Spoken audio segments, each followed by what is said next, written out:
Hello dear student, this is Suman Dutta. তো আজকে present হলাম নতুন একটা ভিডিও নিয়ে। আজকে থাকছে ত্রিপুরা ক্লাস 6-এর জন্য একটা গুরুত্বপূর্ণ একটা ক্লাস। সেই ক্লাসে আজকে আমরা এখানে ডিসকাস করতে চলছি ইংলিশ, ঠিক আছে? এ ফ্রেন্ডস প্রেয়ার থেকে এখানে আমরা ডিসকাস করব, ঠিক আছে? চলো এই কবিতাটা আজকে আমরা ডিসকাস করব। ভালো করে সবাই মনোযোগ সহকারে বসবে, ঠিক আছে? তো মনোযোগ সহকারে বসার পর অবশ্যই ভিডিওটা প্রথম থেকে লাস্ট অবধি দেখবে, ঠিক আছে? এ ফ্রেন্ডস পেয়ার। তো এখানে আমরা এখান থেকে পড়ব। তো মে মাই ফ্রেন্ডশিপস অলওয়েজ বি, আমার বন্ধুত্ব সবসময় আমার কাছে সবচেয়ে গুরুত্বপূর্ণ বিষয়। The most important things to me, মানে আমার যে বন্ধুত্ব সেটা সবসময় আমার কাছে একটা গুরুত্বপূর্ণ বিষয়।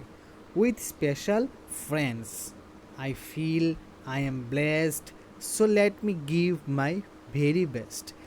বিশেষ বন্ধুদের সঙ্গে আমি নিজেকে ধন্য মনে করি, তাই আমাকে আমার সেরাটা দিতে দাও। I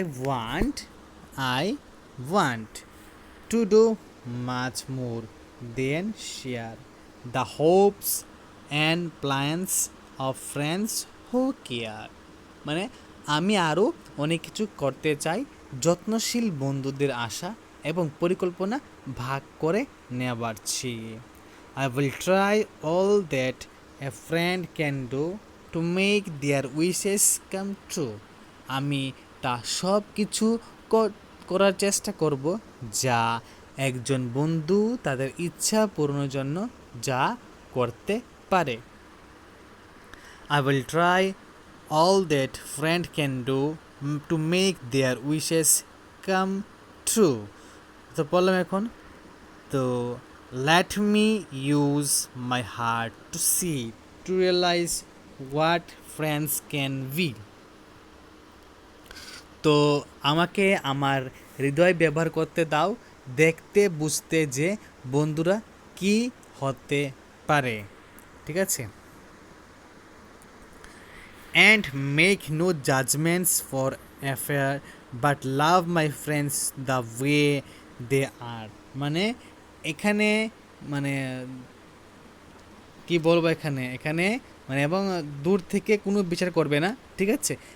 তবে আমার বন্ধুদের তারা যেভাবে আছে সেভাবে ভালোবাসে, ঠিক আছে?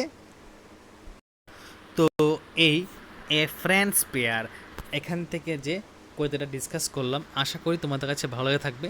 যদি ভালো লাগে থাকে অবশ্যই যারা ক্লাস 6-এ পড়ো এই ভিডিওটাকে শেয়ার করবে, এবং তুমি যদি চ্যানেল নতুন হতে হবে তাহলে চ্যানেলটাকে অবশ্যই সাবস্ক্রাইব করে রাখবে, কারণ সাবস্ক্রাইব করার পর কিন্তু যখন আমি ভিডিও আপলোড করবো তখন তুমি ইজিলি পেয়ে যাবে, ঠিক আছে? তো দেখা হচ্ছে একটা গুরুত্বপূর্ণ ভিডিওতে। প্রথম থেকে শেষ দেখার জন্য তোমাকে অসংখ্য ধন্যবাদ।